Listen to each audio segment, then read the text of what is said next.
अस्सलाम वालेकुम दोस्तों, पंहिंजा वेठा में जी नई अपडेट में तव्हां सभिनी पहिरीं प्यारनि खे दिलि वारनि खे सिंधी प्यारनि खे ख़ुशि आमदीद। अॼु रिव्यू कंदासीं मेगा सोप सीरियल पंहिंजा वेरी, जंहिंजा अचण वारा एपिसोड धमाकेदार ज़बरदस्त सनसनीखेज़ थियण वारा आहिनि।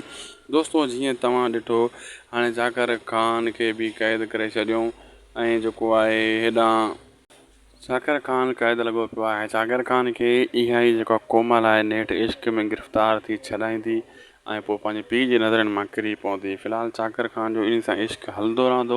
इहे हिक ॿिए खे जेको आहे न ॻाल्हियुनि ज़रिए तीर कमान हणंदा रहंदा।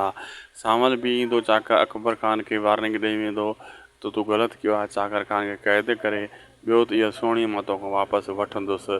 हाणे वॾेरो वॾो मां थी वियो, पग मुंहिंजे मथां आई आहे ऐं मूंसां तोखे सही हलणो पवंदो। ऐं होॾां जेको आहे सभु ॻोठ वारा हाणे सावल ते यकीन करनि था। बाक़ी दिलावर जो वॾेरप जेका उनजे मथां आई आहे जाकिर ख़ान खां पोइ कोई उन खे कोन मञंदो। यानी ड्रामो ज़बरदस्त मोड़ ते पहुतो आहे। अचण वारा सीन हाई लेवल जा फस्ट क्लास थियण वारा आहिनि दोस्तों।